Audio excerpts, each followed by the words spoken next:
So, stop scrolling. Stop whatever you are about to do in the next 10 seconds.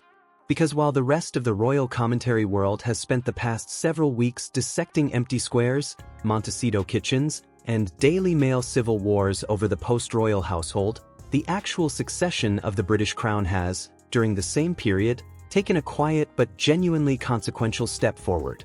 The Prince and Princess of Wales have begun, in a careful and controlled fashion, the long preparation of their two eldest children for the working royal life that lies ahead. And the most trusted royal author in modern British journalism has now openly named the title that the wider royal commentary world has been waiting for. Princess Charlotte in the long view is being prepared to one day become Princess Royal. Picture the wider landscape.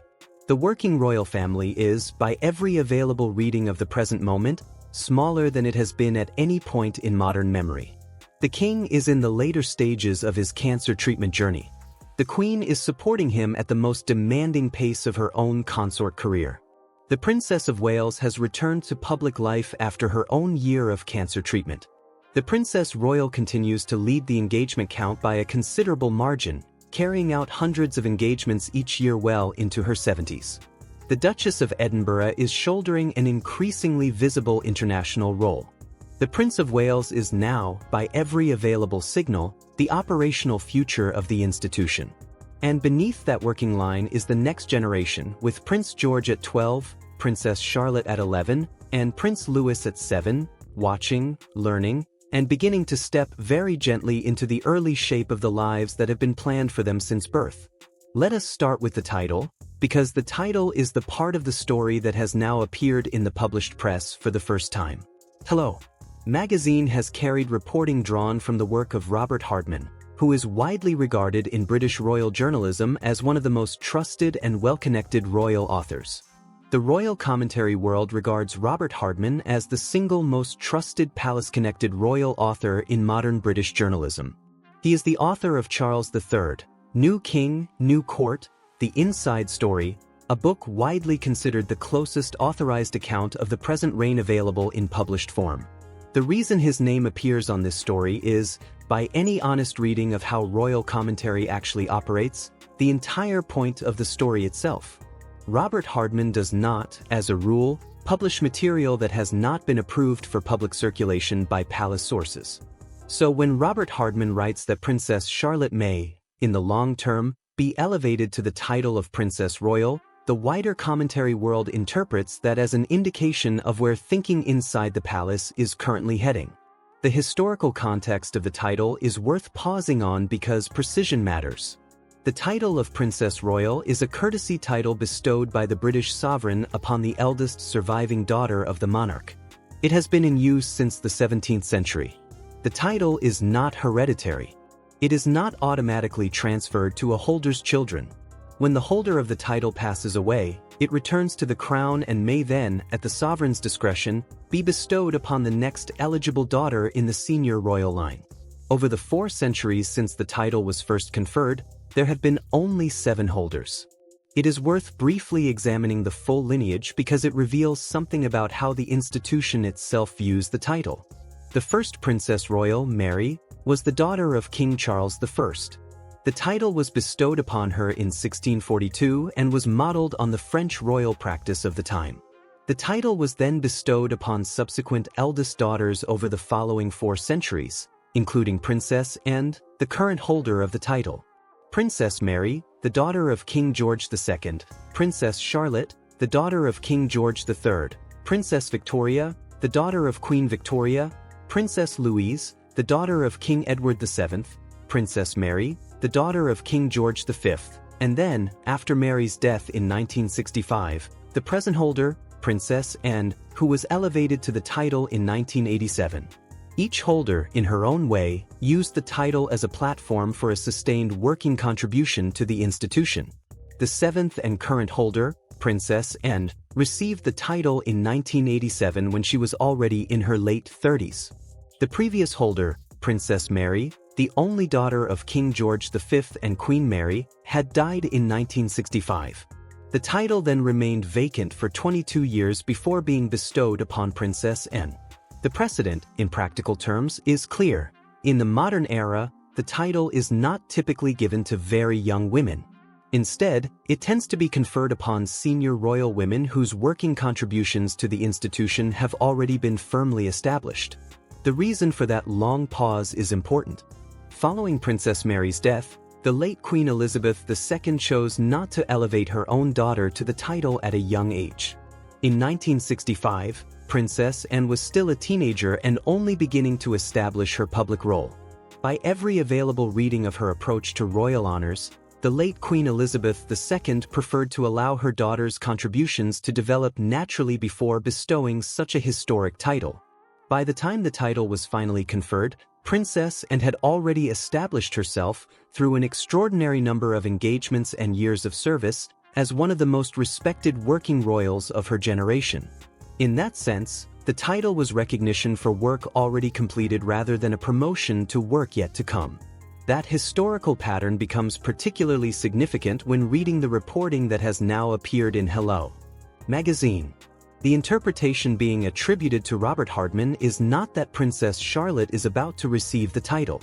Rather, it suggests that, over the long term, she is being viewed as the most likely future holder of the title and is being prepared for the type of working royal role that has traditionally accompanied it. The interpretation of Robert Hardman's commentary is that, in his view, there is no better model for Princess Charlotte than her great-aunt, the Princess Royal. The implication is that Princess Charlotte in the long term may be prepared to follow a similar path of royal service, one that has, by every available measure, made Princess Anne one of the most respected figures within the modern monarchy. That preparation, by every indication of how these matters are typically handled, would unfold over many years and even decades. The title itself, following centuries of royal precedent, would not be bestowed until Princess Charlotte had become a senior working royal in her own right, with an established record of public service and duty. That historical pattern is important when considering the reporting that has now appeared in Hello! Magazine. The framing attributed to Robert Hardman is not that Princess Charlotte is on the verge of receiving the title. Rather, it suggests that she is being quietly prepared for the type of royal role that has traditionally been associated with the title of Princess Royal. The comparison is significant because Princess Anne has spent decades building a reputation for dedication, consistency, and an extraordinary workload of public engagements. If that is indeed the model being followed, then the palace's long-term vision for Princess Charlotte appears to be one centered on service, responsibility, and a prominent working role within the institution. There is also a second title being discussed in wider royal reporting, and it is worth noting for completeness. The title of Duchess of Edinburgh, currently held by Sophie, Duchess of Edinburgh, the wife of the king's youngest brother, Prince Edward, may, in the distant future, also pass to a member of the next generation of working royals. While such discussions remain speculative and are many years away from becoming relevant, they offer a glimpse into how the royal family may be thinking about its future structure and the roles that younger royals could eventually inherit. James, Earl of Wessex, and Lady Louise Windsor are not, under the current direction of the royal family, being raised toward full-time working royal roles. As a result, the title of Duke of Edinburgh may, in the long term, eventually return to the crown and become available for redistribution to a future working royal of the next generation. According to Robert Hardman's published commentary, Princess Charlotte is one of the figures who could conceivably receive that title or a related senior royal role at some point in the distant future. The broader point behind both of these reporting threads is that they function less as immediate news and more as institutional signals. The royal commentary world tends to interpret stories of this nature not as predictions of imminent change, but as subtle indications of the long-term direction of the monarchy. The fact that a palace-trusted royal author has now publicly linked the title of Princess Royal with Princess Charlotte should not be viewed as a formal prediction.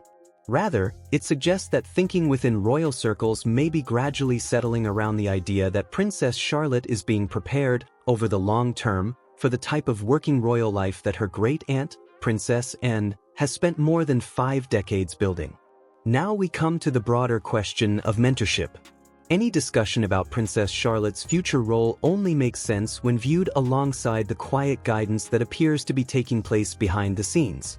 By virtually every measure of modern royal service, Princess Anne, the Princess Royal, is regarded as the hardest-working member of the royal family.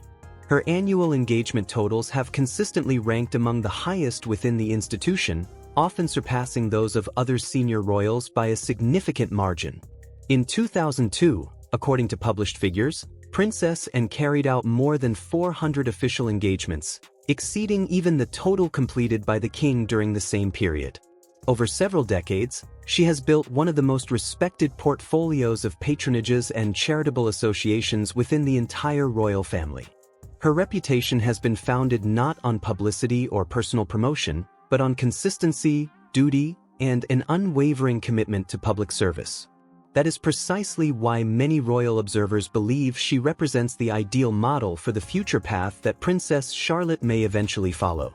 Within the institution, Princess Anne is closely associated with charitable work involving veterans, equestrianism, education, and youth services. By every available reading of how she has managed her public profile, she has deliberately avoided the kind of celebrity status that, in the modern era, has attached itself to some other members of the royal family. In practical terms, she represents the model of what a senior working royal can be when duty and service genuinely remain at the center of life. The wider reporting on the relationship between the Princess Royal and her great-niece, Princess Charlotte, has been remarkably consistent across multiple credible royal commentators. The two are understood to share a close bond. They are believed to share interests in ballet and sport, and are often described as having a natural mentor-and-mentee relationship. By every available indication, that mentorship appears to be developing in exactly the same manner that Princess Anne approaches every other aspect of her working life, quietly, stoically, and without any desire for public attention. The important point is not the photographs or the public appearances. The important point is the quiet transfer of knowledge, experience, and institutional understanding that appears to be taking place behind the scenes. At present, Princess Charlotte stands third in line to the throne, behind her father, the Prince of Wales, and her elder brother, Prince George. That position means that, in the long term, she may ultimately find herself occupying a role similar to the one her great-aunt has spent the past 5 decades building. It is the role of the senior royal woman who supports the institution, carries a significant share of its operational workload, and undertakes duties that the principal heir cannot personally cover. The record established by Princess Anne in that role is widely regarded as the gold standard of modern royal service. For that reason, the suggestion that she may now be quietly involved in Princess Charlotte's early preparation could prove to be one of the most significant long-term developments for the next generation of the royal family. The broader commentary point is that the Princess Royal has spent decades demonstrating what sustained royal duty looks like, and that experience may now be helping to shape the future role of Princess Charlotte within the monarchy. In the modern era, she has increasingly become one of the most popular working members of the institution among the British public. Polling on the working royals consistently places her in the very upper tier. The reason for that popularity is not, by every available reading, flash. It is not the gowns. It is not the bright lights. It is the patient, unshowy, decade after decade dedication to the actual work the institution exists to do. That is the lesson the wider royal commentary world believes Princess Charlotte is now being quietly given. Not the gowns, not the bright lights, the work itself. There is also a piece of biographical context about the Princess Royal, Princess Anne, that is worth recording because it illuminates the kind of mentor she is. She is the daughter who, in 1974, when an attempt was made to kidnap her from her car on the Mall in central London, reportedly responded to the kidnapper's demand to get out of the vehicle with the famously direct phrase, "Not bloody likely." The phrase entered the wider British public vocabulary almost overnight, and the moment itself became part of the foundational mythology of the modern royal family. She is the working royal who, when asked by a senior international journalist what her favorite hobby was, reportedly replied that anything that did not fart or eat hay did not, on the whole, hold her interest. She is the equestrian who competed for the British team at the Montreal Olympics in 1976, becoming the first member of the British royal family to compete at the Olympic Games. She is the mother who, when she had the option to grant her own children royal titles, declined to do so on the principle that her son, Peter Phillips, and her daughter, Zara Tindall, should be allowed to develop their own lives as far as possible outside the institutional pressure of titled royal status. Every one of those biographical details, in its own way, is the kind of detail that every available reading of the present moment explains why she is now the figure the wider Wales family is quietly trusting with the early preparation of their eldest daughter. The Princess Royal, Princess Anne, and her siblings have, by every available reading of Queen Elizabeth II family history, always remained closely connected to one another. King Charles III and his sister, in particular, are widely understood to have a relationship built on more than half a century of shared experience inside the institution. The king is reported to consult her on family matters that matter most to him. She is one of the very small number of figures within the wider royal household whose views and commentary the king is willing to hear without filter. That trust is now, by every available indication, being quietly extended into the next generation. Princess Charlotte, in the long view, will not be left to learn the life of a working royal on her own. She has the patient, decade-long attention of the single most respected senior working royal of the present generation, along with the careful institutional cooperation of her parents in creating the conditions for that mentorship to unfold. Now, to the more immediate story emerging in the same news cycle, because it has, over the past several days, become one of the most closely watched royal travel speculations of the year. The American broadcaster Fox News has carried reporting attributed to Christopher Anderson, the royal author and Middleton family friend, suggesting that Prince William may bring Prince George to the United States this summer for the FIFA World Cup. The report notes that, should such a trip take place, it would mark the first time that two future kings of the United Kingdom had traveled to the United States together. The framing used in the reporting is that Prince George, who is by every available account a passionate football supporter, would join his father for what would essentially be a working father and son trip. The trip would center on a major sporting event, with the additional possibility of some soft diplomatic engagements surrounding the visit itself. The response from Kensington Palace to this reporting has been one of the most carefully worded non-denials the wider press has heard in months. The published response stated that there are, at this time, no public plans yet. Read that response again. Not, no plans, no public plans yet. In the careful diplomatic language of British royal press operations, that is exactly the kind of response that preserves the option of the trip moving forward while declining to confirm anything in advance. The wider context surrounding any potential visit is genuinely interesting. The United States is marking the 250th anniversary of its independence this year, an occasion of significant ceremonial importance on the American calendar. King Charles III has already completed a successful state visit during the same year, one that, by every available reading, went considerably better than much of the British establishment had originally anticipated. A second visit by the Wales family, layered on top of the King's earlier engagement, would represent a substantial commitment of working royal attention to the United States within a single calendar year. The broader geopolitical environment, including the ongoing situation in Iran, may also be a factor in any palace deliberations regarding whether the trip should proceed and, if so, in what form. There is also an important piece of context surrounding the FIFA World Cup itself, because it explains why the potential trip is interesting beyond pure royal commentary. In the modern era, European royal families have generally viewed their crown princes and princesses as figures who should be introduced, in carefully chosen settings, to the wider international community from a relatively young age. The Dutch royal family has already confirmed, according to recently published reports, that they will be traveling to the United States during the FIFA World Cup.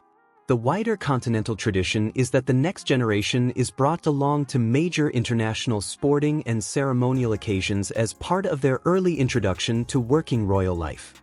These experiences allow them to begin learning the operational rhythms of international royal travel without yet being placed under the full weight of official engagements. It is also worth noting that the FIFA World Cup itself, taking place across the United States, Canada, and Mexico, is one of the largest sporting events on the modern global calendar. Matches will be staged across multiple major American cities, and the broadcast audience will be measured in the billions throughout the tournament. For any working royal traveling to the event, The appeal is considerable. The trip can be presented primarily as a sporting occasion, with diplomatic engagements carefully layered around it. In addition, public reception at the World Cup is likely to be among the most enthusiastic that any visiting figure could receive on American soil. For the Prince of Wales, Prince William, the opportunity to introduce his eldest son, Prince George, to an international event of this scale, within a setting that is genuinely exciting to a 12-year-old football enthusiast, is the kind of opportunity that does not arise often. Prince William, by every available reading of his own public comments and actions, has generally been cautious about exposing his children to the intense media environment that defined much of his own childhood. For years, the Wales family's approach has been characterized by careful and controlled introductions to public life rather than full immersion in it. A FIFA World Cup trip with Prince George, framed primarily as a father and son sporting occasion, with the possibility of a few soft diplomatic engagements woven into the schedule, would fit comfortably within that measured approach. The wider royal commentary world will be watching the calendar closely over the coming weeks. The wider royal commentary world will be watching closely for any further indication of whether the visit will ultimately take place. Now to the broader question that sits beneath both stories, because both raise the same underlying issue in different ways. When should the next generation of the British royal family begin stepping into public life? The traditional British answer has generally been later rather than earlier. Princess Anne, by the historical record, did not begin undertaking her first solo royal engagements until 1969, at the age of 18. The former Prince of Wales, now King Charles III, gradually developed his own public profile throughout his teenage years and into his early 20s. The current Prince of Wales, Prince William, followed a broadly similar path, making carefully selected public appearances during his teenage years before gradually assuming a more sustained public role as he entered adulthood. The pattern has traditionally been one of patience. The principle is that childhood and adolescence should be allowed to unfold as normally as possible before the institutional weight of working royal life begins to take hold. Continental royal families, however, have generally moved in a somewhat different direction over the past several decades. The Scandinavian royal houses, in particular, have tended to introduce the next generation to public engagements at an earlier age through carefully chosen appearances. The working assumption is that early exposure helps young royals develop the public skills and institutional familiarity their future roles will require. Princess Estelle of Sweden, who is approximately 1 year older than Prince George, has already begun appearing at official functions alongside her grandfather, King Carl XVI Gustav, and her mother, Crown Princess Victoria. She has attended major birthday celebrations, state luncheons, and formal occasions where she has been expected to interact with visiting dignitaries and guests from outside the royal family. By every available reading of the Swedish royal family's carefully managed approach, she is being introduced gradually to the responsibilities that will eventually accompany her future position. To her preparation, learning the operational rhythms of working royal life from a relatively early age. There is a genuine institutional argument on both sides. The traditional British approach has, across generations, produced senior royals whose personal characters have generally been allowed to develop in something close to ordinary conditions. That is, in itself, a significant institutional achievement given the pressures associated with royal life. The continental approach, meanwhile, has produced young royals who reach their working majority with several years of practical experience already behind them. That, too, is a significant institutional achievement. The wider question facing the Wales family today is which of these two models best suits the present moment. The argument increasingly appearing throughout royal commentary is that current circumstances may, by every available reading, favor a somewhat earlier introduction than would have been considered normal under the traditional British model. The working royal family is, in operational terms, smaller than it has been in modern memory. King Charles III is undergoing active cancer treatment. Catherine, Princess of Wales, has recently returned following her own cancer treatment. The front line of working royals has also been reduced by the departures and changes of the past several years. The institution itself is, by every available reading of the present moment, carrying out more work with fewer senior figures than at any point in living memory. Within that environment, The gradual introduction of the next generation may begin to appear less like an indulgence and more like an operational necessity. It is also worth pausing to consider what an early introduction actually means in practical terms, because the language can be misleading. Nobody is suggesting that an 11-year-old or a 12-year-old should be undertaking solo royal engagements. Nobody is suggesting that the next generation should be subjected to the kind of demanding working schedule that, under the traditional British model, would typically be reserved for adulthood. Such responsibilities would be inappropriate at this stage of their development. What the continental tradition actually involves is a gradual process of familiarization, standing beside parents at major ceremonial occasions with the understanding that the child is not the focus of the engagement, but is instead being allowed to absorb the rhythm and structure of how these events operate. It includes brief appearances at family birthdays, significant national celebrations, and occasions where the wider family is gathered, allowing the child to experience the realities of royal life alongside those who already understand how to manage it. In operational terms, that is the type of early introduction that many royal commentators are now beginning to suggest may also be appropriate for the British royal family. The Prince and Princess of Wales, Prince William and Catherine, will, by every available reading of how they have publicly approached parenting, make those decisions in their own way and in their own time. Every available signal suggests that they have been deeply protective of their children's personal development. They have also been strongly opposed to the kind of premature media exposure that earlier generations often accepted as a normal part of royal childhood. By any honest reading of their public approach, they are unlikely to be influenced by external pressure. However, the institutional question remains a real one, and the wider royal commentary world is, by every available indication, beginning to ask it more openly than ever before. There is also a broader personal observation worth making. Prince William himself has been notably candid in public interviews about the lessons he drew from his own childhood. Across various interviews over the past decade, he has made it clear that he wants his own children to grow up in circumstances that are, as far as their unique position allows, more ordinary than those he experienced himself, than his own childhood was. That commitment is, by every available reading, a serious one. It is not merely a matter of public relations positioning. It is a personal principle that the Prince of Wales, Prince William, has built into the operating model of his own family. Any decision the Wales family makes regarding the timing of the next generation's introduction to public life will be made within the framework of that principle. The wider commentary world should expect, by any honest reading of the established pattern, that such an introduction will be careful, gradual, and weighted in favor of the children's personal development rather than the institutional convenience of the wider royal family.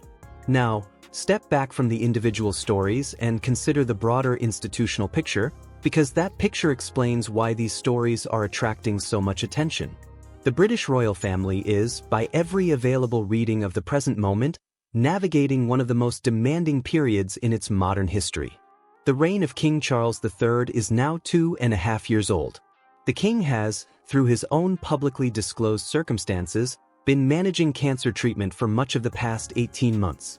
Queen Camilla has carried one of the heaviest consort schedules in modern royal history throughout that period. Catherine, Princess of Wales, has returned following her own treatment year and is now, by every available indication, gradually resuming a sustained working role.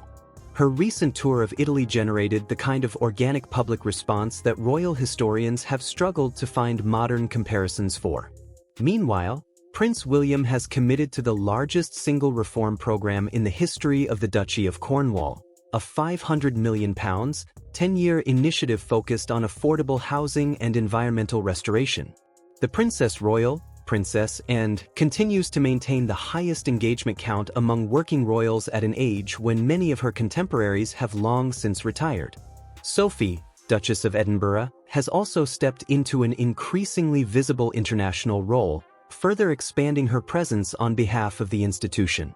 In support of the wider working calendar, that is the working line, 6 principal figures carrying the operational load of an institution that, in earlier generations, was supported by a considerably larger working roster. The departures of the past several years, 2 from the senior working royal corps and 1 through formal removal from public roles, have left the working line significantly smaller than it had been throughout the late Queen Elizabeth II reign. Within that environment, the question of when and how the next generation begins to step in becomes considerably more than a matter of personal preference. It becomes a question of institutional sustainability.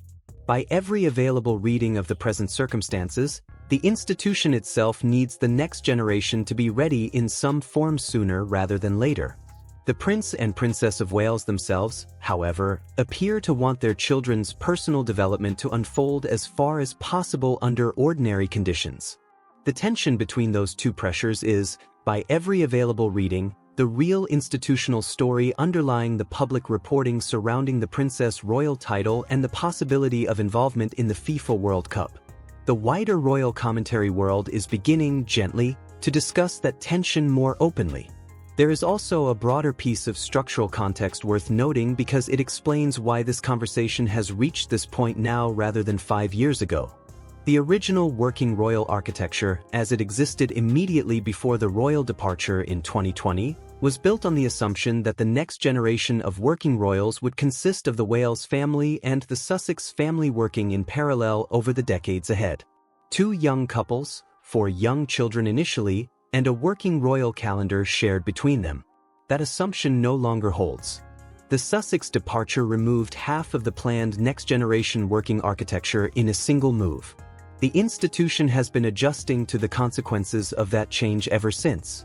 In the years immediately following the departure, the working royal family was able to absorb the gap, with the senior generation carrying the additional load. The late Queen Elizabeth II continued to maintain a visible institutional presence into her final year. Upon his accession, King Charles III took on the working calendar with a level of personal energy that surprised many observers. The Princess of Wales, before her own year of cancer treatment, carried an extraordinary share of the modern working profile. In essence, the senior generation picked up the slack that the next generation could not. The challenge now is that the senior generation cannot continue carrying that burden indefinitely. The king is in his late 70s. The queen is also in her late 70s. The Princess Royal, despite her remarkable contribution to royal duties, cannot personally cover the workload of 3 working royals forever. The Prince of Wales, despite overseeing the largest single duchy of Cornwall reform in modern history, cannot personally be everywhere the institution requires the working royal family to be. In plain operational terms, the institutional arithmetic is now reaching the point at which the next generation will eventually need to begin contributing in some capacity. The Princess Royal Succession reporting in Hello magazine, the possibility of Prince George attending the FIFA World Cup, and the wider, quieter preparation work that appears to be underway are all manifestations of an institution beginning to think out loud about how the next decade will be staffed. None of this is being discussed as a crisis. By every available reading of its history, the British royal family has navigated demographic transitions of this kind many times over the centuries. The institution is not, by any honest assessment, in trouble. The working royal family is, by every available reading of the present moment, doing the work it was built to do at the scale it is currently able to sustain. The question is simply when, and at what pace, the next generation begins to share the load. The reporting of the past week reflects the wider commentary world beginning to ask that question more openly than it has before. So this is the picture as we leave it. A palace-trusted royal author has now openly named the title that Princess Charlotte may one day hold in the long view, Princess Royal. The Princess Royal, the most respected and hardest-working senior royal of her generation, appears to be quietly involved in her great-niece's early preparation. The Prince of Wales is, by every available reading of recent reporting, weighing the possibility of a FIFA World Cup trip to the United States with his eldest son. The Kensington Palace response to that reporting has carefully preserved the option of such a trip going ahead. Meanwhile, the wider working royal family is operating with a smaller working roster than at any point in modern memory. As a result, the institutional question of when the next generation should begin stepping into public life is, by every available signal from recent weeks of published commentary, being asked more openly than ever before. These are not, by any honest reading, the stories that the wider royal commentary world typically leads with. The stories that dominate headlines are usually louder, faster, and more immediately commercial. Yet the stories that may matter most over the next several decades of the British monarchy are the ones being quietly told this week. The patient preparation of a girl who may one day become Princess Royal. The careful introduction of a boy who may one day become king. And the wider working royal family continuing the patient, unshowy work that has sustained the institution for generations. The institution continues to do the work it was created to do, at the scale it was built to sustain, while gently beginning the introduction of the next generation to the working royal life that has, in many respects, been planned for them since birth. Stay sharp. Stay watching. Because the story that begins with the next generation is, by every honest reading, the story that will define the British monarchy over the next half-century. The succession of the Princess Royal in the long view, the FIFA World Cup in the immediate one, and the wider institutional question of how a working royal family carries its responsibilities from one generation to the next across the centuries, these are the stories that matter. And they are stories that are only just beginning. I will see you very soon.